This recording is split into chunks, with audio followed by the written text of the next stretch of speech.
أعوذ بالله من الشيطان الرجيم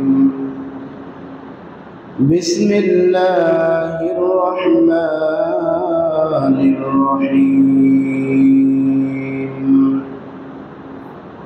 كل ذلك كان سيئه عند ربك مكروها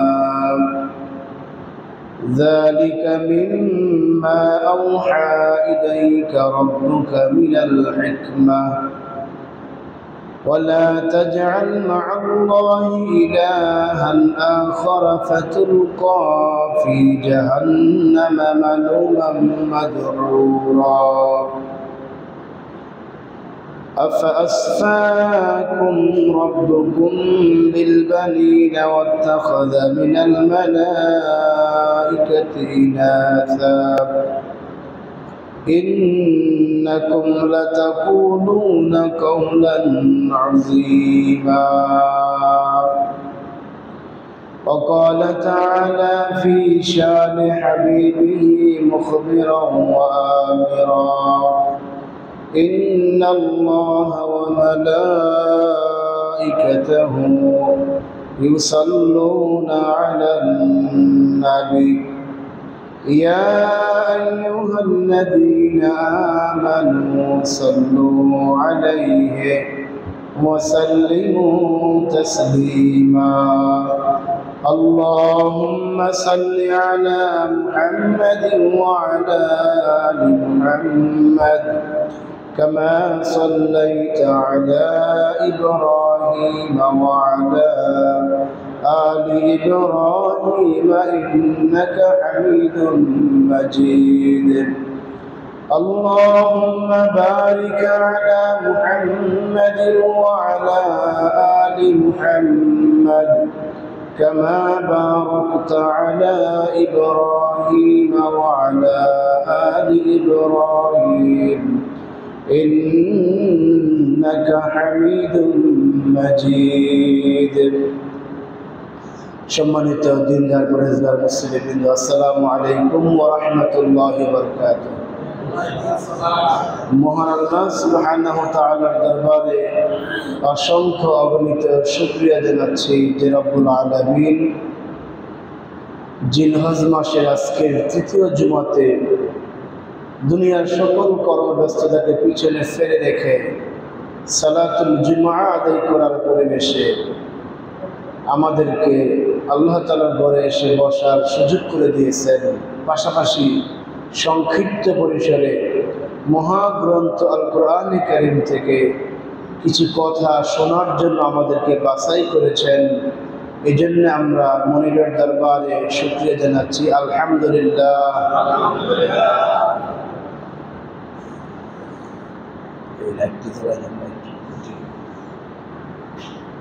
আল্লাহ তাআলার দরবারে শুকরিয়া জানানোর পর দুরূদ এবং সালাম পেশ করছি আমাদের নবী সাইয়্যিদুল মুরসালিন খাতামুন নবিয়্যিন মুহাম্মদুর রাসূলুল্লাহ সাল্লাল্লাহু আলাইহি সাল্লামের প্রতি। আল্লাহুম্মা সাল্লি আলা মুহাম্মদ আল্লাহুম্মা বারিক আলা মুহাম্মদ। সম্মানিত হাজিরিন, মহাগ্রন্থ আল কোরআনের ধারাবাহিক এই সংক্ষিপ্ত আলোচনায় আজকে আমি তেলাওয়াত করেছি সূরা বনী ইসরাঈলের 38, 39 এবং 40 নম্বর এই তিনটি আয়াতে কারিমা তেলাওয়াত করেছি। আল্লাহ তাআলার নিকট তৌফিক কামনা করছি এই তিনটি আয়াতে কারিমা থেকে সংক্ষিপ্ত পরিসরে কিছু কথা বলার জন্য। যেই পরিমাণের যোগ্যতা ইলমের যোগ্যতা প্রয়োজন আল্লাহ তাআলা যেন আমাকে দান করেন। আমরা যারা শুনছি আমাদের সকলকে যেন কোরআনের আলোকে আমাদের জীবনকে সাজাবার তৌফিক দান করেন, বলুন আমিন। সূরা বনী ইসরাঈলের 22 থেকে 39 নম্বর আয়াত পর্যন্ত আল্লাহ তাআলা মুহাম্মদুর রাসূলুল্লাহ সাল্লাল্লাহু আলাইহি সাল্লামকে মেরাজের রজনীতে মেরাজ নিয়ে আরশে আজিমে নিয়ে একান্তভাবে আমাদের জন্য কয়েকটি বিধান তিনি দিয়েছেন, যেগুলি আমরা গত 6-7টি জুমাব্যাপী আমরা সেই বিধানগুলি আলোচনা করেছি। সেই 39 নম্বর আয়াত পর্যন্ত যে বিধানগুলি আল্লাহ দিয়েছেন, সেই বিধান সম্পর্কে আল্লাহ বলতেছেন 38 নং আয়াতে, কুল্লু যালিকা কানা সাইয়্যুহু ইনদা রাব্বিকা মাকরুহা। হে আমার প্রিয় হাবিব, আপনাকে আরশে আজিমে ডেকে নিয়ে আমি কিছু বিধান দিয়েছি। ওই বিধানগুলির মধ্যে এমন কিছু বিধান রয়েছে যেই বিধানগুলি আমি আল্লাহ তাআলার নিকট অত্যন্ত খারাপ এবং গর্হিত এবং মন্দ। বলেন নাউজুবিল্লাহ। এমন কিছু নিষিদ্ধ বিষয় এখানে আলোচনা করা হয়েছে, আপনাকে আমি এখানে এনে বলে দিয়েছি যে এই নিষিদ্ধ বিষয়গুলি আসলেই খারাপ এবং সেই নিষিদ্ধ কাজগুলি আমি আল্লাহর নিকটও অত্যন্ত খারাপ। কুল্লু যালিকা কানা, প্রত্যেক এই নিষিদ্ধ কাজগুলি যেগুলো আছে, সাইয়্যুহু নিষিদ্ধ কাজ, ইনদা রাব্বিকা মাকরুহা, তোমার রবের নিকট খারাপ। আমরা যদি এক নজরে এই গত ৬-৭ সপ্তাহ যাবৎ আমরা যেই বিধানগুলি আলোচনা করেছি, যেগুলি রাসূল পাক সাল্লাল্লাহু আলাইহি সাল্লামকে আল্লাহ তাআলা মেরাজে নিয়ে আলোচনা করেছেন, আমরা যদি এক নজরে দেখতে চাই তাহলে সেখানে আল্লাহ কী কী বলেছেন। যেমন 22 নম্বর আয়াতে আল্লাহ বলেছিলেন, প্রথম বিধান আল্লাহ দিলেন 22 নম্বর আয়াতে, লা তাজআল মা'আল্লাহি ইলাহান আখার। হে আল্লাহ রাসূল, আমি আপনাকে আরশে আজিমে ডেকে এনে যে বিষয়টা প্রথম বলতেছি সেটা হলো লা তাজআল মা'আল্লাহি ইলাহান আখার। আপনার কোনো উম্মত যেন, যদিও কথাগুলি রাসূলকে বলতেছেন, কিন্তু মূলত আমি আপনি কিয়ামত পর্যন্ত আমরা যত মুসলমান পৃথিবীতে আসব সবার জন্য আল্লাহর এই ফরমান, সবার জন্য, লা তাজআল মা'আল্লাহি ইলাহান আখার। ইবাদতে, দাসত্বে, আনুগত্যে, বিধান মানতে, আইন মানতে আমি আল্লাহর সাথে যেন অন্য কাউকে শরীক না করে। যদি অন্য কাউকে শরীক করে তাহলে আমি আল্লাহর নিকট এই কাজটা অত্যন্ত গর্হিত একটা অন্যায় কাজ। যে এই কাজটা করবে সে অত্যন্ত বড় মাপের একটা অন্যায় কাজ করবে। এটা আল্লাহর কাছে খুবই খারাপ যে কোনো ব্যক্তি, কোনো বান্দা ইবাদত করার ক্ষেত্রে, আল্লাহকে আনুগত্য করার ক্ষেত্রে, আল্লাহর বিধান মানার ক্ষেত্রে অন্য কাউকে অংশীদারিত্ব করা, এটা অত্যন্ত জঘন্য অপরাধ। এটা 1 নম্বর নিষিদ্ধ কাজ ছিল। 2 নম্বর নিষিদ্ধ কাজ ছিল وَقَضَىٰ رَبُّكَ أَلَّا تَعْبُدُوا إِلَّا إِيَّاهُ وَبِالْوَالِدَيْنِ إِحْسَانًا إِمَّا يَبْلُغَنَّ عِندَكَ الْكِبَرَ أَحَدُهُمَا أَوْ كِلَاهُمَا فَلَا تَقُل لَّهُمَا أُفٍّ وَلَا تَنْهَرْهُمَا। দ্বিতীয় নিষিদ্ধ কাজ ছিল ফালা তাকুল লাহুমা উফিন, পিতামাতার সাথে কেউ যেন উফ শব্দ ব্যবহার না করে। অর্থাৎ পিতামাতার কোনো আচরণে বিরক্ত হয়ে সন্তান যেন উফ শব্দটা, বিরক্তকর কোনো শব্দ তার কণ্ঠ থেকে বের না করে। এটা আমার কাছে অত্যন্ত খারাপ। আল্লাহ বলতেছেন, আল্লাহ নিজে বলতেছেন, কুল্লু যালিকা কানা সাইয়্যুহু মাকরুহা। উপরোক্ত যে বিষয়গুলি আমি আপনাকে জানালাম এর মধ্যে একটা নিষিদ্ধ কাজ ছিল, কোনো সন্তান পিতামাতার সামনে মাথা উঁচু করে, গলা উঁচু করে, বিরক্ত স্বরে উহ শব্দ দিয়ে কোনো কথা উচ্চারণ করতে পারবে না। এটা আমি আল্লাহর হৃদয়ে আঘাত লাগে, আমি আল্লাহ খুব কষ্ট পাই যে কোনো পিতামাতার সাথে কোনো সন্তান বেয়াদবি করে। ওয়ালা তানহারহুমা, কোনোভাবেই কোনো সন্তান পিতামাতাকে ধমক দিয়ে অভদ্র ভাষায় উচ্চ আওয়াজে কথা বলতে পারবে না। আমি আল্লাহ তাআলা আপনার মাধ্যমে কিয়ামত পর্যন্ত আমি এটা নিষেধ করে দিয়েছি। বলেন সুবহানাল্লাহ। এটা আল্লাহর নিকট খুব একটা গোসার বিষয়, খারাপের বিষয়। এটা আল্লাহ মোটেই পছন্দ করেন না যে কোনো সন্তান পিতামাতাকে ধমক দিয়ে কথা বলুক, ও শব্দ ব্যবহার করুক, বা কোন পিতামাতার কোনো আচরণে সে গোসা হয়ে নিজে বিরক্ত হোক, এটাও আল্লাহ অপছন্দ করেন। পিতামাতা যখন এই বয়স্ক হয়ে যাবে, বৃদ্ধ হয়ে যাবে, যখন স্বাভাবিক জ্ঞান হারিয়ে ফেলবে, কথাবার্তার আচরণের ব্যালেন্স ঠিক রাখতে পারবে না, ওই সময়টা অত্যন্ত গুরুত্বপূর্ণ একটি সময়, জটিল একটা সময়, কঠিন একটা সময়। ওই সময় যদি কোনো সন্তান পিতামাতাকে ধমক দেয় তাহলে আমি আল্লাহর নিকট এটা অত্যন্ত মন্দ লাগে। আরেকটা কি পরবর্তী, ওয়ালা তুবাযযির তাবযীরা, আপনার উম্মত যেন কোনোভাবেই কোনো বিষয়ে অপচয় না করে। এই অপচয় করাটা আমি আল্লাহর নিকট সবচেয়ে খারাপ লাগে। মেরাজে গিয়ে রাসূলকে যে আদেশগুলি আল্লাহ তাআলা দিয়েছিলেন সেগুলো আমি বলছি না যেগুলো নিষেধ করেছিলেন। আল্লাহ এখানে বলতে নিষিদ্ধ কাজগুলি, কানা সাইয়্যাহু, নিষিদ্ধ কাজগুলি যেগুলি আল্লাহর নিকট মাকরুহান, খুব খারাপ হয়। এর মধ্যে আরেকটা হলো বান্দা যখন অপচয় করে, আমরা বিভিন্নভাবে অপচয় করি, সময়ের অপচয় করি। হাতে প্রচুর সময় আছে, ওই সময়টা কোরআন তেলাওয়াত করা যাইতে পারত, জিকির করা যাইতে পারত, জনকল্যাণমূলক কোনো কাজ করা যাইত, সেইগুলি না করে খামাখা বিভিন্ন অপকর্মে আমরা ব্যস্ত থাকি। চায়ের স্টুলে বসে ঘন্টার পর ঘন্টা আড্ডা মারা হচ্ছে, কোনো ফায়দা হচ্ছে না। ক্রিকেট খেলার মাঠে গিয়ে ঘন্টার পর ঘন্টা সেখানে খেলা দেখে আনন্দ উল্লাস করা হচ্ছে, অথচ এটা দেখার মধ্যে নিজের কোনো ফায়দা নাই। যারা খেলতেছে তাদের শুধু ফায়দা, নিজের ঘন্টার পর ঘন্টা সময় লস হচ্ছে, হয় কি না? মোবাইলে গেম খেলতেছে সারাক্ষণ, এই গেম খেলার মাধ্যমে নিজের কোনো ফায়দা হয় নাই, বরং তার ব্রেন ক্ষয় হয়েছে, ব্রেনের ক্ষতি হয়েছে। ঘন্টার পর ঘন্টা সেই ফেসবুক চালাইয়া, মোবাইল চালাইয়া, গেম খেলা, সাইস্টুল আড্ডা মেয়েরা, টেলিভিশনের সামনে বসে দেখিয়া, খেলার মাঠে বসে ঘন্টার পর ঘন্টা অপচয় করতেছে। কিয়ামতের দিন আল্লাহ তাআলা পাই টু পাই হিসাব দিবেন বান্দার সময়ের। 5টা প্রশ্ন করা হবে বান্দাকে, লা তাজলু কদামা ইবনে আদম হাত্তা ইসআলু আন খামসিন। আল্লাহ রাসূল বলেন, হাদিসটি তিরমিজিতে আসছে, সহিহ সনদে বর্ণিত, বনি আদমের 2টি পায়ের 1টি পাও সামনে আগাতে পারবে না, লা তুসআলু আন খামসিন, যে পর্যন্ত না সে 5টি প্রশ্নের জবাব না দিতে পারে। লাল বাতি জ্বলে থাকবে, রাস্তায় লাল বাতি জ্বলে থাকলে, রেড সিগন্যাল থাকলে যেরকম কোনো গাড়ি সামনে আগাতে পারে না, বান্দার 2 পায়ের 1টা পাও সামনে আগাবে না। এই রেড সিগন্যাল হলো 5টা প্রশ্ন। এর মধ্যে প্রথম প্রশ্ন হলো আন উমরিহি ফীমা আফনাহু। বান্দা, তোমাকে আমি 60 বছরের সময় দিয়েছিলাম, 70 বছরের একটা জিন্দেগি দিয়েছিলাম, 100 বছর হায়াত তোমাকে দিয়েছিলাম, কত মানুষকে মাতৃ গর্ভে মিশিয়ে দিয়েছি, হয় কি এরকম? কত মানুষকে ভূমিষ্ঠ হওয়ার সময় তাকে মিশিয়ে দিয়েছি, কত মানুষ বাল্যকালে পানিতে পড়ে মারা গেছে, শিশুকালে কত মানুষ রোড অ্যাক্সিডেন্টে মারা গেছে, বিভিন্নভাবে কত মানুষ নিহত হয়েছে। কিন্তু আমি তোমাকে দয়া করে 70 বছর যাবৎ আমার এই পৃথিবীতে সূর্যের আলো, বাতাস, পানি সব কিছু ভোগ করার সুযোগ দিয়েছিলাম। এবার জবাব দাও, তোমার সময়গুলি তুমি কোন কোন কাজে ব্যয় করেছে? এটা হলো প্রথম প্রশ্ন।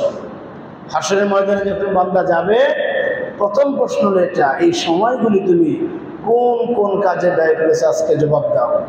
সম্মানিত হাজিরিন, যদি আমরা সময়ের অপচয় করে ফেলি তাহলে আমরা ওই দিন জবাব দিতে পারবো না, আমরা ধরা খেয়ে যাব।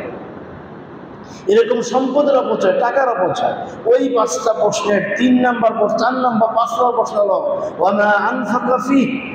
তোমাকে যে সম্পদ দিয়েছিলাম, লক্ষ লক্ষ টাকার মালিক বানিয়েছিলাম, তোমার পাশেই একজনকে আমি গাছতলায় রেখেছি, গাছতলাও তার জন্য নিরাপদ হয় নাই, তোমাকে আমি 10 তলা রেখেছিলাম, তোমাকে আমি এই সম্পদ দিয়েছি, তাকে আমি নিঃস্ব বানিয়েছি, এই সম্পদগুলি তুমি কোন কোন খাতে ব্যয় করেছো, জবাব দাও। যদি সম্পদ ব্যয়ের ক্ষেত্রে অপচয় না হয় তাহলে আমরা সহজে জবাব দিতে পারব, আর যদি অপচয় হয়ে যায় তাহলে সহজে জবাব দেওয়া যাবে না। সম্মানিত হাজিরিন, এই জন্য আল্লাহ রাসূল পাক সাল্লাল্লাহু আলাইহি সাল্লামকে আরশে আজিমে নিয়ে যেই নির্দেশনাগুলি দিয়েছিলেন তার মধ্যে যেগুলো মন্দ, নিষিদ্ধ, এইগুলি আল্লাহর নিকট খুব খারাপ লাগে যদি বান্দা করে থাকে। এর মধ্যে একটা হলো অপচয় করা, বান্দা সময়ের অপচয় করা, স্বাস্থ্যের অপচয় করা, টাকা পয়সার অপচয় করা, কথার অপচয় করা।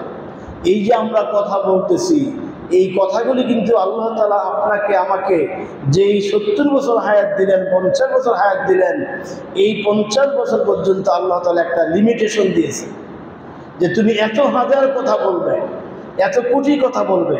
সুতরাং তুমি যদি সেগুলি অপচয় করে ফেলো তাহলে এক সময় তুমি থাকবা, তোমার দেহ থাকবে, তোমার জবান বন্ধ হয়ে যাবে, কথা বলতে পারবে না। এরকম হয় কি না? মানুষ বিছনায় পড়ে গেছে, 3 মাস, 4 মাস, 6 মাস যাবৎ বিছনায় পড়ে আছেন, কোনো কথা বলতে পারছেন না, শুধু একটু জিহ্বা নাড়েন, কোনো খাবার খেতে পারছেন না, ওই তিনি সময় মতো কথার অপচয় করেছেন। খাবার অপচয় করেছেন, টাকার অপচয় করেছেন। এই জন্য তার নির্ধারিত সেই টাকা, নির্ধারিত কথা, নির্ধারিত সব কিছু শেষ হয়ে গেছে। এখন কিছু নিঃশ্বাস বাকি আছে। এই নিঃশ্বাসগুলি দেওয়ার জন্য আল্লাহ তাআলা 2 মাস, 3 মাস, 6 মাস, 1 বছর তাকে বিছনায় শুয়ে রাখেন। এই জন্য প্রত্যেকটা যে আল্লাহ দিলেন, আল্লাহ কথার হিসাব নেবেন। কথার অপচয়, চোখের অপচয়, দৃষ্টিশক্তির অপচয়, কর্ণশক্তির অপচয়, এরকম যত দিক এবং বিভাগ আছে, এই সব কিছুর অপচয়কে আল্লাহ মারাত্মক অপছন্দ করেন। শুধু তাই নয়, ইন্নাল মুবাযযিরিনা কানু ইখওয়ানাশ শায়াতিন, শুধু তাই নয়, এই অপচয়কারীদেরকে আল্লাহ তাআলা শয়তানের ভাই বলেছেন। বলেন নাউযুবিল্লাহ। আপনি আমি হলাম আল্লাহর বান্দা, আমাদের পরিচয় আমরা মুসলমান, আমাদের পরিচয় আমরা মুমিন ব্যক্তি, মুত্তাকি ব্যক্তি, আমাদের ঠিকানা হবে জান্নাত। এখন যদি আমরা আমাদের আমলের কারণে, আচরণের কারণে আমরা শয়তানের ভাই হয়ে যাই এবং যদি আমরা জাহান্নামে চলে যাই, তাহলে আমাদের চাইতে ব্যর্থ পৃথিবীতে আর কেউ নাই, ঠিক কিনা? এই জন্য জীবনে কখনো অপচয় করা যাবে না। এরপরে আল্লাহ তাআলার কাছে আরেকটা বিষয় যেটা সবচেয়ে খারাপ লাগে, সেটা হলো ওয়ালা তাজআল ইয়াদাকা মাগলুলাতান ইলা উনুকিকা ওয়ালা তাবসুতহা কুল্লাল বাসত। আরেকটা খারাপ লাগে, আল্লাহ যে সম্পদ দিলেন, ওই সম্পদগুলি যখন তুমি দান করতে যাও, যখন তোমার কাছে কোনো সাইল আসে, তখন তুমি তোমার দানের হাতটাকে খুব সংকোচন করে রাখো। তুমি তাকে 10 টাকা 5 টাকা দেওয়ার মতো এবিলিটি তোমার সামর্থ্য আছে, বড় আশা করে সে তোমার কাছে হাত পাচ্ছে, পকেটে টাকা আছে, দিতে পারো, তারপরও তুমি তাকে ফিরিয়ে দিলা। তোমার এই সচ্ছলতা, তোমার দেওয়ার মতো সুযোগ থাকার পরও তুমি যে ফিরিয়ে দিলে, বান্দা, আমার কাছে বড় খারাপ লাগে এই কাজটা, যে আমি তো তোমাকে সম্পদ দিয়েছি। সম্পদ কে দিয়েছেন? আল্লাহ দিয়েছেন। যে বান্দা আমি তোমাকে সম্পদশালী করেছি, তাকে আমি গরিব বানিয়েছি, সায়েল বানিয়েছি, তোমাকে পরীক্ষা করার জন্য আমি তোমার কাছে তাকে পাঠিয়েছি। সুতরাং তুমি যে তাকে ফিরিয়ে দিলা, এটা আমি আল্লাহর নিকট খুব খারাপ লাগে। এটা হলো একটা খারাপ বিষয়, যার ফলে আল্লাহ তাআলা আগের আয়াতে বলছিলেন, ইম্মা তুরিদান্না আনকা বিতিগা রাহমাতিন মিন রাব্বিক তারজুহা ফাকুল লাহুম কাওলাম মাইসুরা। যদি এরকম হয় যে তুমি দিতে পারছো না, তখন তাকে ধমক দিয়ে, না তাড়িয়ে দিয়ে, তার সাথে সুন্দর সুন্দর কথা বলে তার কাছে ক্ষমা চেয়ে নাও, যে ভাই আমি দিতে পারলাম না, যদি নেক্সটে সুযোগ হয়, সময় হয়, আমাকে আল্লাহ তৌফিক দান করেন, তাহলে আমি তোমাকে দান করব, আজকে চলে যাও, আমাকে মাফ করে দিও। এরকম সুন্দর সুন্দর কথা বলে দিয়ে ওই ব্যক্তিকে বিদায় করে দেওয়া, এটা আল্লাহর নির্দেশ। এই সায়েলদেরকে ধমক দেওয়া, এটা আল্লাহ পছন্দ করেন না, এটা আল্লাহ তাআলার একটি অপছন্দনীয় বিষয়। এরপরে আরেকটা বিষয় হলো, যেটা আল্লাহ তাআলা নিষেধ করেছেন মুহাম্মদ সাল্লাল্লাহু আলাইহি সাল্লামকে আরশে আজিমে ডেকে নিয়ে, ওই আরেকটা বিষয় হলো রিজিকের ভয়ে সন্তানকে হত্যা না করা। মক্কার কাফের মুশরিকরা সন্তানকে তারা হত্যা করত 2 কারণে। একটা হলো অধিক সন্তান হলে মানুষ তাকে অধিক সন্তানের পিতা মনে করবে, বিশেষ করে কন্যা সন্তান। 5টা 7টা 10টা কন্যা সন্তান হলে মানুষ তাকে নিয়ে ট্রল করবে, মানুষ তাকে লজ্জা দিবে, মানুষ বলবে বিভিন্ন কথা। এই সমস্ত লোক লজ্জার ভয়ে আরবের সেই মানুষগুলি জীবন্ত কন্যাদেরকে হত্যা করতে বলেন নাউজুবিল্লাহ। আরেকটা কারণ ছিল, তার ইনকাম স্বল্প ছিল, তার চিন্তা ছিল যে আমার 5 জন সন্তান হয়ে গেছে, আরও যদি সন্তান হয়, 3 জন সন্তান হয়ে গেছে, আরও যদি সন্তান হয়, তাহলে তারা খাবে কি খাবে তারা। এই চিন্তা করে আরবের লোকেরা মানুষগুলাকে জীবন্ত হত্যা করতে বলেন নাউজুবিল্লাহ। আল্লাহ বলেন, আমি আল্লাহর কাছে এটা সবচেয়ে বেশি খারাপ লাগে, যখন কোনো ব্যক্তি সন্তানকে হত্যা করে, সন্তানকে পৃথিবীতে ভূমিষ্ঠ হওয়ার সুযোগ দেয় না, পৃথিবীতে আসার সুযোগ দেয় না, এই ভয়ে সে খাবে কি, কই থাকবে, আমি তাকে কি খাওয়াবো, এরকম আমি আল্লাহর দায়িত্বটা যখন কোনো বান্দা নিয়ে নেয়, তখন আমার কাছে খুব খারাপ লাগে। অথচ আল্লাহ বলতেছেন, ইন্নাহু আলা, আল্লাহ বলতেছেন নাহনু নারযুকুহুম ওয়া ইয়্যাকুম, এই সন্তানদেরকে আমি খাওয়াই এবং তোমাদেরকেও আমি খাওয়াই। সুতরাং এই রিজিকের ভয়ে সন্তানকে মারা, হত্যা করা, এটা আমি আল্লাহর নিকট সবচাইতে দুঃখের বিষয়, কষ্টের বিষয়। এগুলি আল্লাহ বলতেছেন এই 38 নং আয়াতের মাধ্যমে। এরপর আরেকটা কষ্টের বিষয় হলো ব্যভিচার করা, জেনা করা, পরকিয়া করা, বিবাহ বহির্ভূত সম্পর্কে জড়িত হওয়া। এটা আল্লাহ তাআলা আরো বেশি নিষেধ করেছেন, ওয়ালা তাকরাবুজ জিনা ইন্নাহু কানা ফাহিশা। সূরা বনী ইসরাঈলের এই 32 নম্বর আয়াতে আল্লাহ তাআলা বলতেছেন, কোনো মানুষ যদি জেনায় লিপ্ত হয়, কোনো মানুষ যদি জেনার আয়োজন করে, কোনো মানুষ যদি সেই জেনার বিচারের পথে পা বাড়ায়, তখন আমি আল্লাহ তাআলা আমার কাছে খুব খারাপ লাগে। যার ফলে আল্লাহ তাআলা এই জেনার শাস্তি দিয়েছেন। কোরআনে বর্ণিত যতগুলি অন্যায়ের শাস্তি আল্লাহ নির্ধারণ করেছেন, এই জেনা একটি অপকর্ম, এই কাজের শাস্তি আল্লাহ তাআলা কোরআনে নির্ধারণ করে দিয়েছেন। সম্মানিত হাজিরিন, এর পরবর্তী যেটা আল্লাহর কাছে সবচেয়ে খারাপ লাগে সেটা হলো বিনা কারণে মানুষ হত্যা করা। বিনা কারণে, ওয়ালা তাকতুলুন নাফসাল্লাতী হারামাল্লাহু ইল্লা বিল হক, বিনা কারণে মানুষকে হত্যা করা। একজন মানুষ আরেকজন মানুষকে হত্যা করা কখনো জায়েজ নয় 5টা কারণ ছাড়া। এই 5টা কারণ রাষ্ট্রের দায়িত্ব। আল্লাহ রাসূল সাল্লাল্লাহু আলাইহি সাল্লামকে আল্লাহ তাআলা মিরাজে নিয়ে এই কথা বলতেছেন, তোমার উম্মতরা যেন একজন মানুষকে আরেকজন মানুষ, এক উম্মত যেন আরেক উম্মতকে হত্যা না করে, এটা আল্লাহ নিষেধ করে দিয়েছে।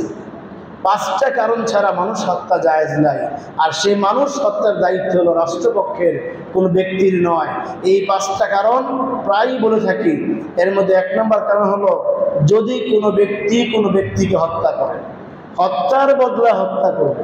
একজন মানুষকে মেরে ফেললো, 10 জন মানুষ মিললে একজনকে মারলো, একজনে 10 জনকে মারলো, অর্থাৎ হত্যার সাথে যারা জড়িত আছে এরকম সকলকে আইনের আওতায় নিয়ে এসে হত্যা করা রাষ্ট্রের দায়িত্ব। 1 নম্বর কারণ। 2 নম্বর কারণ হলো, যদি কোনো প্রাপ্তবয়স্ক, যদি কোনো বিবাহিত পুরুষ নারী জেনা করে, তাহলে রাষ্ট্রের দায়িত্ব হলো তাদেরকে হত্যা করা। 100 বেত্রাঘাতের মাধ্যমে তাদের হত্যা নিশ্চিত করা। আর যদি অবিবাহিত হয় তাহলে তাকে 100 বেত্রাঘাত করা, এটা রাষ্ট্রের দায়িত্ব। 2য় কারণ। 3য় কারণ হলো, যদি কোনো ব্যক্তি স্বঘোষিত নিজে ঘোষণা দিয়ে ইসলাম থেকে খারিজ হয়ে যায়, তিনি মুসলমান ছিলেন, মুসলমান আছেন, এই অবস্থায় তিনি আনুষ্ঠানিক ঘোষণা দিলেন যে আজকে থেকে আমি আর ইসলাম ধর্মে নাই, তিনি যখন অন্য ধর্ম অবলম্বন করবেন, তখন ইসলামী রাষ্ট্রের সরকারের দায়িত্ব হলো তাকে হত্যা করা।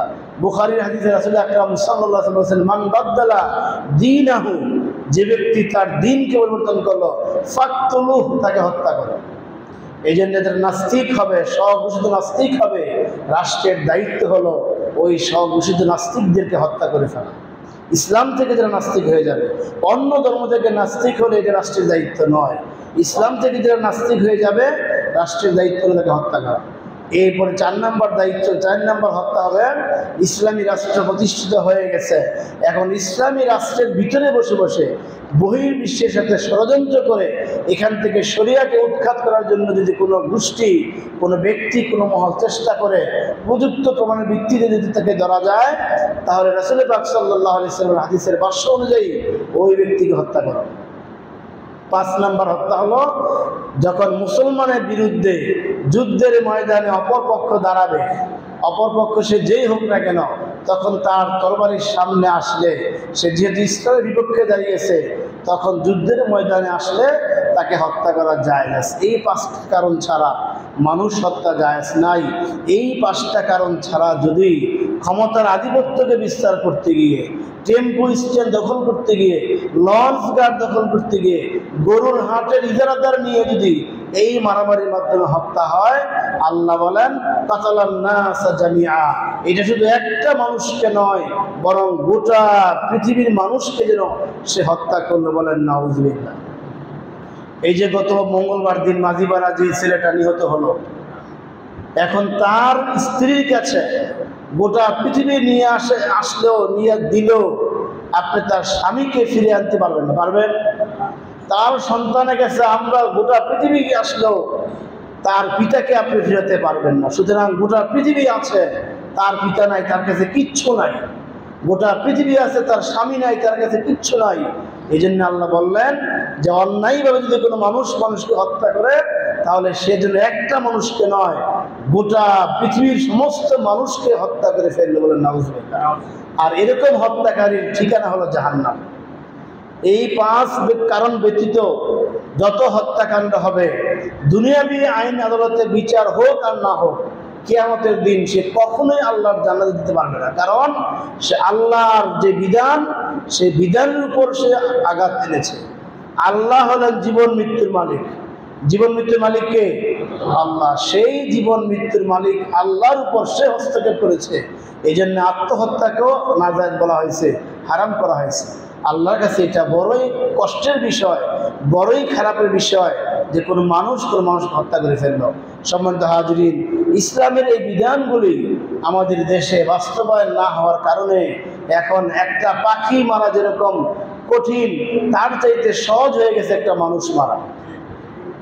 আপনি একটা গাছের মধ্যে পাখি আছে, আপনি ওইটা মারতে পারবেন না, আপনার হাত কাঁপবে, ওইখানে লাগবে না, আপনার লক্ষ্য ভ্রষ্ট হবে। কিন্তু মানুষ মারাটা সহজ হয়ে গেছে। এর কারণ কি? এখানে যথার্থ বিচার হয় না, বিচার হয় না। সেই 2009 সালে এই যে শাহবাগ দানের যে খল্লা ছিল, এখানে সন্তান তার পিতাকে মারছে, মা মামলা করলেন, মায়ের আরো লোক সাক্ষী আছে, অথচ রায় হলো 2009 একটা এসা 2025-এ। তাহলে হত্যাকারীরা তো পারবে, যাবেই, ঠিক কিনা? আবার তারা আপিল করবেন, আবার বিভিন্ন আইনের ফাঁক ফুকুর দিয়া বের হয়ে যাইবেন, যার ফলে এই হত্যার পরিবর্তে হত্যা না হওয়ার কারণে, সঠিক বিচার না হওয়ার কারণে এই হত্যার পরিমাণ দিন দিন দিন দিন বাড়তেছে। এমন কোনো দিন নেই আমাদের দেশে 2, 4, 5, 10টা হত্যার ঘটনা ঘটতেছে। পত্রিকা, ফেসবুক, বিভিন্ন যোগাযোগ মাধ্যম, ইলেকট্রিক মিডিয়া, প্রিন্ট মিডিয়ার কাছে চোখ নিলে আমরা দেখি অমুক জায়গায় 3 জন, অমুক জায়গায় 5 জন, অমুক জায়গায় 1 জন, এরকম অহরহ করতেছে। আল্লাহ বলেন, বান্দা, রাসূল সাল্লাল্লাহু আলাইহি সাল্লামকে আরশে আজিমে ডেকে নিয়ে আল্লাহ বলতেছেন, হে আমার প্রিয় হাবিব, আপনার উম্মতেরা যখন একজন মানুষ আরেকজন মানুষকে হত্যা করে ফেলে, এটা আমি বড় কষ্ট পাই। এই মানুষটাকে আমি অতি যত্ন করে সৃষ্টি করেছি, সুতরাং এই মানুষটার প্রাণ কেড়ে নেওয়ার অধিকার আমি আল্লাহ ছাড়া কারো নয়। এই জন্য এই বিচার বহির্ভূত যত হত্যা হবে, এই প্রত্যেকটা হত্যার জন্য সবাই দায়ী হবে। বিচার বহির্ভূত আমাদের দেশে অনেক ঘটনা ঘটেছে বিগত এই কয়েক বছরে। কত মায়ের বুক খালি হয়েছে, গুমের নামে কত মানুষ গুম হয়ে মাটির সাথে মিশে গেছে, কোনো বিচার হয় নাই। ক্রস ফায়ারের নামে কত মানুষের প্রাণ গিয়েছে, কোনো বিচার হয় নাই। এই সমস্ত হত্যাকারীরা কিয়ামতের দিন আল্লাহর আদালতে দাঁড়াতে হবে। এই জুলাই এবং আগস্টের বিপ্লবে যেই হারে মানুষকে হত্যা করা হয়েছে, এই প্রত্যেকটা হত্যার জন্য প্রত্যেকটা মানুষকে আল্লাহর আদালতে দুনিয়াতে মামলা মোকদ্দমা না হলেও কিয়ামতের দিন কেউ পার পাবে না। যত পুলিশ অফিসাররা অর্ডার দিয়েছেন, এই অর্ডারকে বাস্তবায়ন করার জন্য যারা গুলি করেছেন, আইন শৃঙ্খলা বাহিনী যারা যেভাবে গুলি করেছেন, আল্লাহ হেলিকপ্টার হোক আর মাটিতে বসে হোক আর যেভাবে করেছেন না কেন, এই প্রত্যেকটা বিচার আল্লাহ তাআলা কিয়ামতের ময়দানে করবেন। কারণ আল্লাহর কাছে যেই কাজটা সবচাইতে বেশি খারাপ, ওই কাজগুলি সেই ব্যক্তিরা করেছে।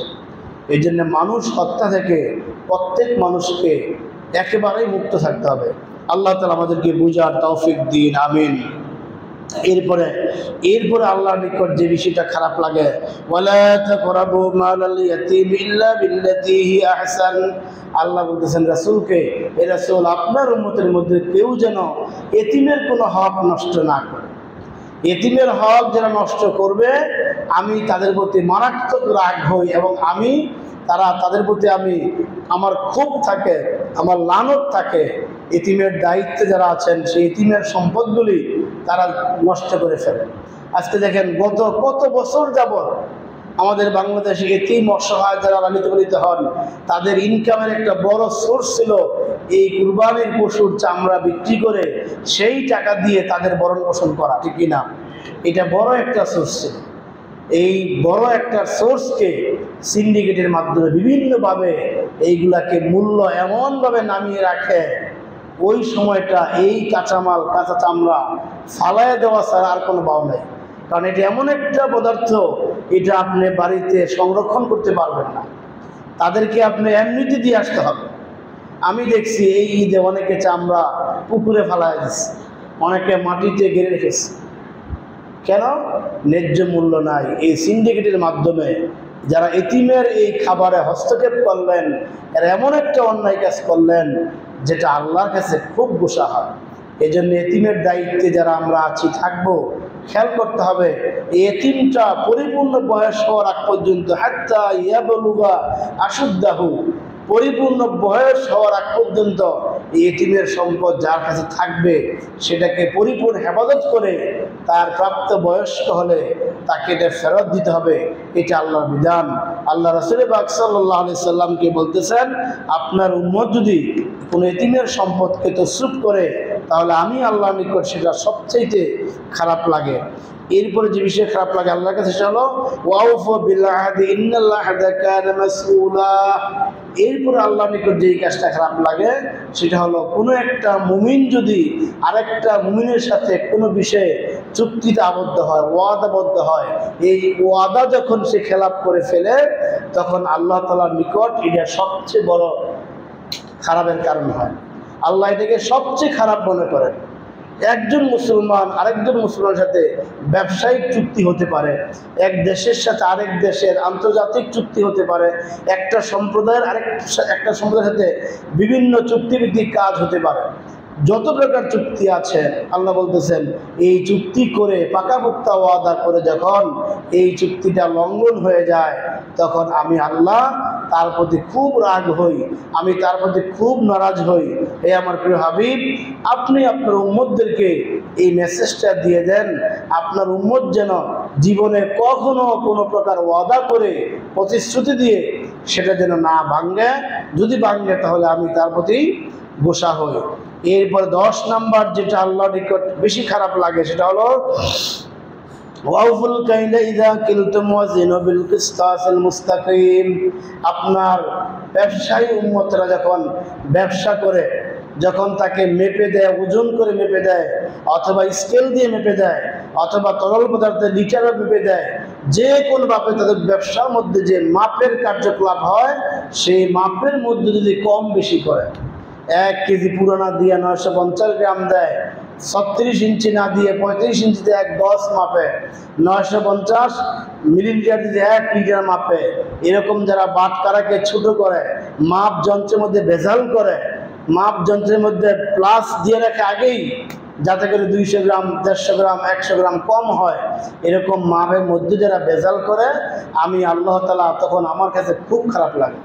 আমার এক বান্দা যখন আরেক বান্দার কাছে ঠকে আসে, প্রতারিত হয়ে আসে, আমি তখন খুব কষ্ট পাই। সুতরাং আপনার উম্মত যেন কোনোভাবেই এই মাপের মধ্যে কোনো ভেজাল না করে। আপনি মেরাজ থেকে গিয়ে মদিনার প্রত্যেকটা মানুষকে এগুলো আপনি দৃষ্টি আকর্ষণ করবেন। 11 নম্বর যে বিষয়টা আমি খারাপ লাগে সেটা হলো ওয়ালা তাকফু মা লাইসা লাকা বিহি ইলম। যে বিষয়ে যার প্রাপ্ত জ্ঞান নেই, প্রয়োজনীয় জ্ঞান নেই, সেই বিষয়ে যদি কেউ বাড়াবাড়ি করে, অর্থাৎ যার যোগ্যতা নাই, অযোগ্য ব্যক্তিরা যখন আপনার এই সমাজের দায়িত্বশীল হবে, যার যে বিষয়ে যোগ্যতা নাই সে যদি ওই বিষয়ে বাহাদুরি করে, ওই বিষয়ে মাতবরি করতে আসে, আমি আল্লাহ খুব কষ্ট পাই। এই জন্য আপনি বলে দিবেন আপনার উম্মত যেন যে বিষয়ে তার জ্ঞান নাই, যে বিষয়ে সে অযোগ্য, ওই বিষয়ে যেন সে বাড়াবাড়ি না করে। এটা আমি আপনাকে মেরাজে এনে আপনাকে আমি বলে দিলাম। সর্বশেষ যেটা ওয়ালা তামশি ফিল আরদি মারহা, আপনি এই কথা জানাই দিবেন আপনার কোনো উম্মত যেন এই পৃথিবীর বুকে বাহাদুরি করে না চলে, অহংকার করে না চলে, জমিনে দম্ভ করে অহংকার সাথে পদার্পণ না করে, জমিনে সে যেন কোনো প্রকার নিজেকে সেভ করার জন্য বাহিনী তৈরি না করে। আপনার উম্মতকে এটা বলে দিবেন, তাকে রক্ষা আমি করব, আমার দায়িত্ব বান্দাকে রক্ষা করা, ঠিক কিনা? বান্দাকে রক্ষা করার দায়িত্ব কার? আল্লাহর। এখন যদি সেই বান্দা রক্ষা করার জন্য নিজের বাহিনী তৈরি করে, হেলমেট বাহিনী, গুন্ডা বাহিনী, বিভিন্ন ধরনের নাম দিয়ে যখন বাহিনী তৈরি করবে, এটা আমি আল্লাহ তাআলা সবচেয়ে বেশি খারাপ লাগে। কারণ সে আমার উপর ভরসা না করে তার ভরসা চলে যায় বাহিনীর উপর। গত জুমাতে সর্বশেষ আয়াতে বলছিলাম যে তখন তার চিন্তা চেতনা হয়ে যায় সেই বাহিনীর উপর। অথচ পৃথিবীতে সেই ফেরাউন থেকে শুরু করে কোন মানুষকে আজ পর্যন্ত কোনো মানুষকে কোনো বাহিনী রক্ষা করতে পারে নাই। পারছে কি? পারে নাই। সুতরাং আপনি আপনার উম্মতদেরকে জানায় দিবেন এই কথা যে ওয়ালা তামশি ফিল আরদি মারহা, সে যেন কখনোই জমিনে দম্ভ ভরে না চলে। আল ইন্নাল্লাহা লা ইউহিব্বু কুল্লা মুখতালিন ফাকুর, আল্লাহ বলতেছেন প্রত্যেক অহংকারীকে আল্লাহ পছন্দ করেন। বলেন নাউযুবিল্লাহ। অহংকার করবে একমাত্র আল্লাহ। অহংকারের মালিক কে? একমাত্র আল্লাহ। হাদিসে আসছে রাসূল পাক সাল্লাল্লাহু আলাইহি সাল্লামকে আল্লাহ বলেছেন, হে রাসূল, আপনি আপনার উম্মতকে জানিয়ে দেন যে অহংকার হলো আমার চাদর, সুতরাং আমার চাদর নিয়ে যেন কোনো বান্দা টানাটানি না করে। বলেন সুবহানাল্লাহ। এই চাদরটা আমার, আমি অহংকার করতে পারি যেহেতু আমি সবকিছুর স্রষ্টা, আমি সবকিছুর মালিক। কুল কায়নাতের মালিক কে? আল্লাহ।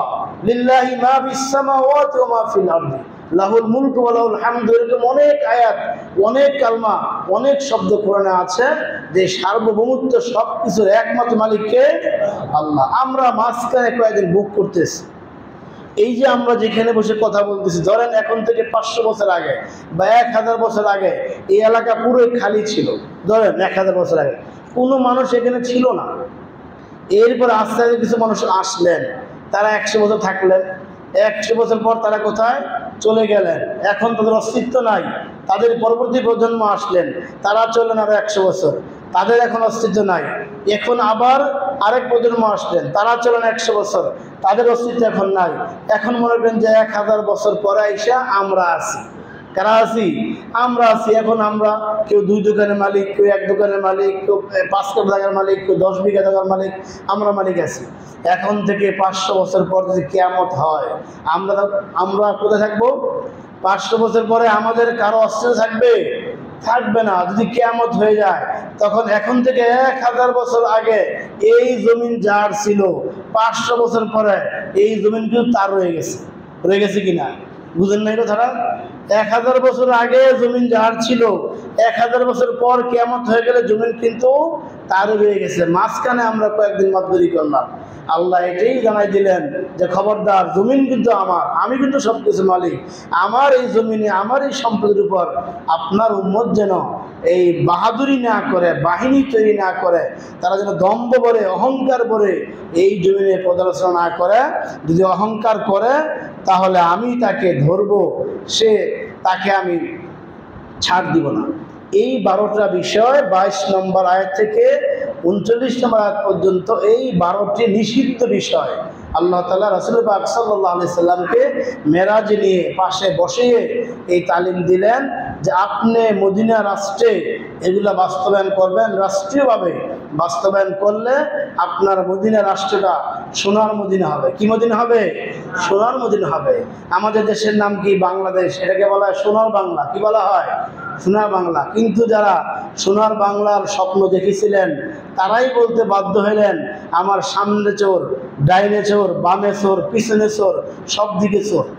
বলছে কিনা? পরে বাসানি বলছিলেন যে তুমি আয়না দেখাও, তুমি আয়নার ভিতরে যেটা দেখবে হ্যাঁ চোর। যাকে এই কথা বলছিলেন, যিনি এই কথা বললেন যে আমার সব দিকে চোর, যে পাকিস্তানিরা সব কিছু নিয়ে গেছে, চোরগুলো আমাকে দিয়ে গেছে, তখন মওলানা ভাসানী বলছিলেন তাকে, মানে শেখ মুজিবকে, তুমি তাকাও আয়নার দিকে, আয়নার ভিতরে যাকে দেখবে সেও চোর। এই সোনার বাংলা এইভাবে হবে না, সোনার মদিনা এভাবে হয় নাই। আল্লাহর এই আইনগুলি রাসূল পাক সাল্লাল্লাহু আলাইহি ওয়াসাল্লাম সেই মদিনাতে বাস্তবায়ন করার পর সেটা সোনার বাংলা হয়েছিল। সম্মানিত হাজরিন, এই নিষিদ্ধ বিষয়গুলি আমরা কিছু কিছু বিষয় আছে নিজেরা আমল করতে পারি, আবার কিছু বিষয় আছে সামাজিকভাবে আমল করতে হয়, আবার কিছু বিষয় আছে এই নিজেরা আমল করতে পারি, সামাজিক আমল করতে পারি, আবার কিছু বিষয় আছে না আমি নিজে যতই চেষ্টা করি এটা রাষ্ট্রীয় শক্তি ছাড়া বাস্তবায়ন করা সম্ভব নয়। এই যে মানুষ হত্যার বিষয়টা, জেনার বিষয়টা, ওজনে কম দেওয়া, খাদ্যে ভেজাল করা, বিভিন্ন যে নিষিদ্ধ বিষয়গুলো বলা হলো, এর মধ্যে এমন কিছু বিষয় আছে যেটা রাষ্ট্রীয়ভাবে আইন প্রয়োগ করার মাধ্যমে মানুষকে সেখান থেকে ফিরাতে হবে। আর এই জন্যই রাসূল পাক সাল্লাল্লাহু আলাইহি সাল্লামকে এই মক্কি জীবনের শেষ বয়সে, শেষ বছরে, যে বছর মদিনা হিজরত করবেন, হিজরত করেই তিনি মদিনার রাষ্ট্রপ্রধান হবেন, ঠিক এই আগ মুহূর্তে আল্লাহ তাআলা এই বিষয়গুলি তাকে জানায় দিলেন যাতে করে তিনি মদিনাকে সোনার মদিনা করতে পারেন। আল্লাহর এই বিধানগুলি বাস্তবায়ন করে রাসূল পাক সাল্লাল্লাহু আলাইহি সাল্লাম মদিনাকে সোনার মদিনা করেছেন, ঠিক কিনা? কিয়ামত পর্যন্ত আল্লাহ রাসূলের সেই কথা যেটা কেউ খণ্ডাতে পারে নাই, পারবে না। খায়রুল কুরুনি করনি, আল্লাহ রাসূল জোর দিয়ে বলতেন, প্রতি জুমাতে বলতেন, খায়রুল কুরুনি, উত্তম যুগ হলো করনি, আমার যুগ, আমার যুগ, অর্থাৎ আমি যে যুগ প্রতিষ্ঠা করেছি। সুম্মাল্লাযীনা ইয়ালুনাহুম, এরপরে সাহাবায়ে কেরামরা খোলাফায়ে রাশিদিনা যে যুগ প্রতিষ্ঠা করেছেন সেই যুগ। সুম্মাল্লাযীনা ইয়ালুনাহুম, এরপরে তাবেঈর যুগ, এরপরে আর বলেন নাই, এরপরে আর বলেন নাই। সম্মানিত হাজিরিন, এই নিষিদ্ধ বিষয়গুলি থেকে আমাদের প্রত্যেককে ফিরে আসতে হবে। আল্লাহ তাআলা আমাদের সকলকে তৌফিক দান করুন, আমিন। পরবর্তী আয়াত আল্লাহ বলতেছেন, ওয়ালা তাজআল যালিকা মিম্মা আওহা ইলাইকা রাব্বুকা বিল হিকমাহ। হে রাসূল, আপনাকে আমি মিরাজে এনে যেই কয়েকটা বিষয়ে, যেই 20টা বিষয়, 12টা হলো নিষিদ্ধ আর 8টা হলো পজিটিভ। যেমন আল্লাহ তা'বুদু ইল্লাল্লাহ, আল্লাহর দাসত্ব করো। ওয়াকাদা রাব্বুকা ওয়াবিল ওয়ালিদাইনি ইহসানা, পিতামাতার সাথে উত্তম আচরণ করো। ওয়াতিজাল কুরবা ওয়াল ইয়াতামা ওয়াল মাসকিন, এতিম মিসকিনের অধিকার দাও। অর্থাৎ পজিটিভ হলো 8টা আর নেগেটিভ হলো 12টা। এই 13টা বিষয়কে আল্লাহ বলতেছেন আওহা ইলাইকা রাব্বুকা মিনাল হিকমা, তোমার রব এই মেরাজে এনে তোমাকে তার হিকমত থেকে কিছু বিষয় দান করলেন, বলেন সুবহানাল্লাহ। অর্থাৎ রাসূলকে কিছু হিকমত আল্লাহ দিলেন, যেই হিকমতটা তিনি বাস্তবায়ন করবেন। নবী রাসূল পৃথিবীতে প্রেরণ করার মৌলিক 4টা কারণ ছিল। সূরা জুমাতে আল্লাহ তাআলা সেই 4টা বলেছেন। সূরা আল ইমরানের 164 নম্বর আয়াতে বলেছেন, সূরা বাকারার 139, এই 3টা জায়গায়, এবং সূরা বাকারার 129, এই 4টা জায়গায় আল্লাহ তাআলা নবী রাসূল প্রেরণ করার 4টা মূল কারণ বলেছেন। এর মধ্যে একটা কারণ হলো উম্মতকে হিকমা শিক্ষা দেওয়া। আল্লাহ বলতেছেন, হুয়াল্লাযী বা'আসা ফিল উম্মিয়িনা রাসূলাম মিনহুম ইয়াতলু আলাইহিম আয়াতিহি ওয়া ইউযাক্কিহিম ওয়া ইউআল্লিমুহুমুল কিতাবা ওয়াল হিকমা ওয়া ইন কানু মিন ক্বাবলু লাফি দালালিন মুবিন। সূরা জুমার 2 নম্বর আয়াত। আবার সূরা আল ইমরান বলতেছেন, লাকাদ মান্নাল্লাহু আলাল মুমিনিনা ইয বা'আসা ফিহিম রাসূলাম মিনহুম ইলা আখির আয়া। এখানে বলতেছেন। আবার সূরা বাকারায় কামা আরসালনা ফীকুম রাসূলাম মিনহুম, ওইখানে আল্লাহ বলতেছেন একই বক্তব্য সব জায়গায়, যে 4টি দায়িত্ব দিয়ে আমি নবী রাসূলকে প্রেরণ করেছি। এর মধ্যে একটা দায়িত্ব হলো ওয়া ইউআল্লিমুহুমুল হিকমাহ, এই মানুষগুলোকে এই হিকমত শিক্ষা দিবে। অর্থাৎ আমি যে বিষয়গুলো আপনাকে দান করলাম কোরআনের মাধ্যমে, মেরাজে নিয়ে এসে যে বিষয়গুলো দান করলাম, এগুলো হলো আমার হিকমা। আপনি হিকমতগুলি জাতিকে শিক্ষা দিবেন। যেগুলো ব্যক্তিগতভাবে শিক্ষা দেওয়ার সেগুলো ব্যক্তিগতভাবে শিক্ষা দিবেন, যেগুলো রাষ্ট্রীয় পর্যায়ে শিক্ষা দেওয়ার আপনি সেগুলোকে রাষ্ট্রীয় পর্যায়ে শিক্ষা দিবেন। এরপরে বলতেছে, ওয়ালা তাজআল মা'আল্লাহি ইলাহান আখার, আপনি কখনো আল্লাহর সাথে, আপনি এবং আপনার উম্মত যেন কখনো আল্লাহর সাথে কাউকে শরীক না করে, বলেন নাউজুবিল্লাহ। দেখেন আল্লাহ তাআলা যেই 22টি বিধান দিলেন, যেই 22টি বিধানের মধ্যে 20টি বিধান দিলেন, 8টা দিলেন পজিটিভ আর 12টা দিলেন নেগেটিভ। এই 12টা নেগেটিভের মধ্যে সবচাইতে মারাত্মক ছিল আল্লাহর সাথে শিরক করা। এটা হলো সবচেয়ে মারাত্মক কবিরা গুনাহ। এটাকে আল্লাহ তাআলা 2বার বলেছেন। এর গুরুত্ব কত! আল্লাহ তাআলা শুরুতে একবার বলেছেন, প্রথম বৈশিষ্ট্য দিলেন ওয়ালা তাজআল মা'আল্লাহি ইলাহান আখার, শুরুতে বলেছেন, আবার শেষে বলতেছেন। আপনি যে চলে যাচ্ছেন, আপনি আরেকটা খবর শুনেন, সেটা হলো ওয়ালা তাজআল মা'আল্লাহি ইলাহান আখার, আপনার উম্মত যেন আমি আল্লাহর সাথে অন্য কাউকে শরীক না করে। ফাতুলকা ফিহি জাহান্নামা মালুমান মাদহুরা, যদি কোনো ব্যক্তি আমি আল্লাহর সাথে অন্য কাউকে শরীক করে, তাহলে সে নিন্দিত অবস্থায়, অপমানিত অবস্থায়, লাঞ্ছিত অবস্থায় তাকে আমি জাহান্নামে দেব, বলেন নাউজুবিল্লাহ। শিরিককারীর জায়গা হলো জাহান্নাম। কোরআনে বহু জায়গায় আল্লাহ বলতেছেন, ইন্নাল্লাহা লা ইয়াগফিরু আইয়ুশরিকা বিহি ওয়া ইয়াগফিরু মা দুনা যালিকা লিমান ইয়াশা।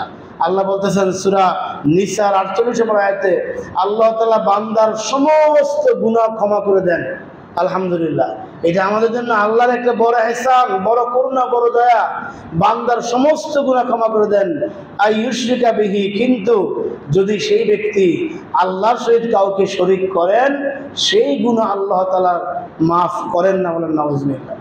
একজন ব্যক্তির গুনার পরিমাণ পাহাড় সমপরিমাণ গুনাহ, কিন্তু সেখানে একটা শিরকের গুনাহ নাই, তার মৃত্যুর পর তার অলি ওয়ারিসের দোয়ার বদৌলতে বা তার নিজের তবাস্তকের বদৌলতে আল্লাহ তাআলা তার সব গুনাহ মাফ করে দিলেন।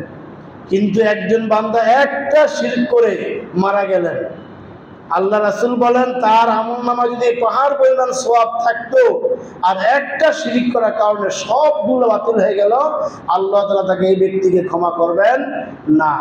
আল্লাহর সাথে শরীক করা মানে হলো গোটা পৃথিবীকে ধ্বংস করে দেওয়ার সমান। বলেন নাউযুবিল্লাহ। ইন্না শিরকা লাযুলমুন আযীম। লোকমান হাকিম নাম শুনছেন আপনারা, তিনি তার সন্তানকে নসিহা প্রদান করতে গিয়ে বলেছিলেন, ওয়াইদ ক্বালা লুকমানু লিবনিহি ওয়া হুয়া ইয়াইযুহু ইয়া বুনাইয়া লা তুশরিক বিল্লাহ ইন্নাশ শিরকা লাযুলমুন আযীম। হে আমার সন্তান, শোনো, আজকে আমি তোমাকে উপদেশের স্তরে বলতেছি, লা তুশরিক বিল্লাহ, আল্লাহর সাথে কাউকে শরীক করো না। ইন্নাশ শিরকা লাযুলমুন আযীম, এটা মস্ত বড় একটা অন্যায়, একটা বিরাট বড় একটা গুনাহের কাজ। বলেন নাউযুবিল্লাহ। এই লোকমান হাকিমের এই সন্তানের উপদেশটা এত বেশি আল্লাহ পছন্দ করেছেন, যেটা আল্লাহ তাআলা তার হাজার হাজার বছর পরে কোরআন নাজিল করেছেন। সেই কোরআনে আল্লাহ তাআলা তার বক্তব্যটা কোট করেছেন। বলেন সুবহানাল্লাহ।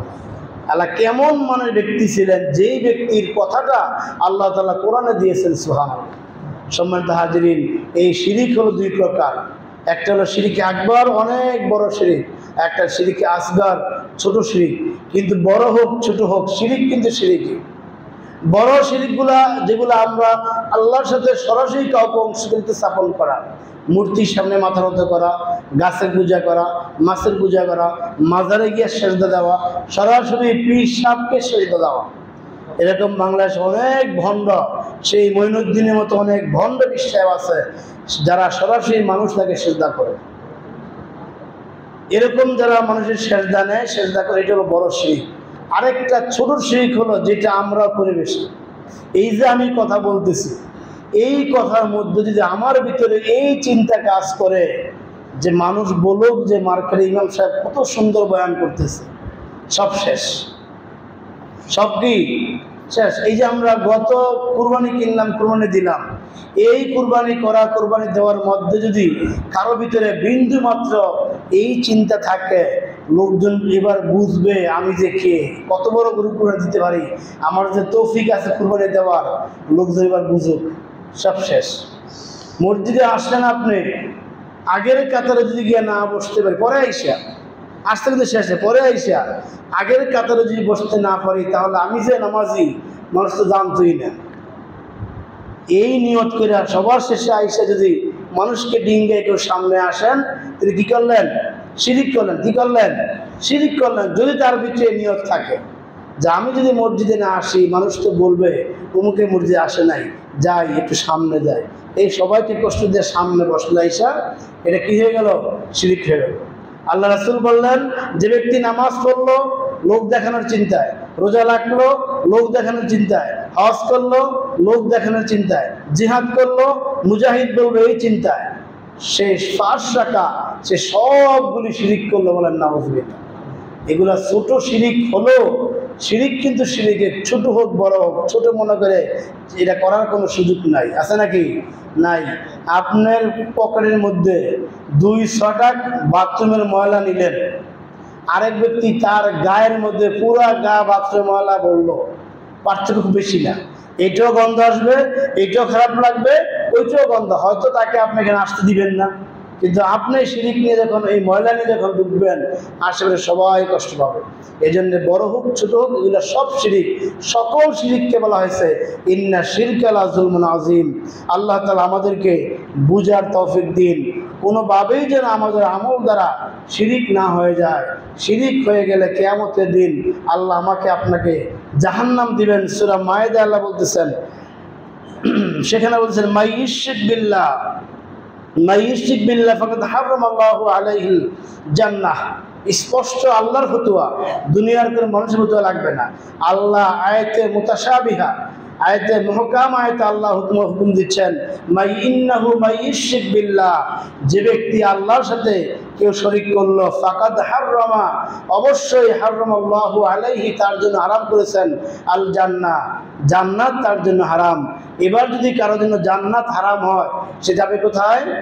জাহান্নাম, ওইটাও আল্লাহ পাক এখানে বলে দিয়েছেন ওমাওয়াহুন নার, তার জায়গা হবে জাহান্নামে।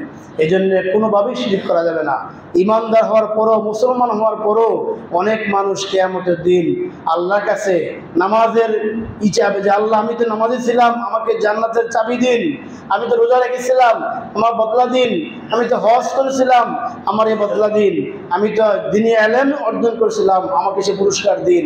অনেক মানুষকে আল্লাহ তখন বলবেন সোকান সোকান, দূর হয়ে যাও, দূর হয়ে যাও, তোমার এই সমস্ত কাজের মধ্যে দুনিয়ার প্রাপ্তি ছিল, দুনিয়ার লৌকিকতা ছিল, দুনিয়ার প্রদর্শনেচ্ছা ছিল, যার কারণে তুমি সব পেয়েছ, দুনিয়ায় তোমাকে সব প্রয়োজন মানুষ দিয়েছে, এখন আমার কাছে কিচ্ছু পাওয়ার নাই, এখন তোমার স্থান হবে জাহান্নাম। বলেন নাউজুবিল্লাহ। আসুন আমরা সকলেই শিরক মুক্ত জীবন যাপন করি।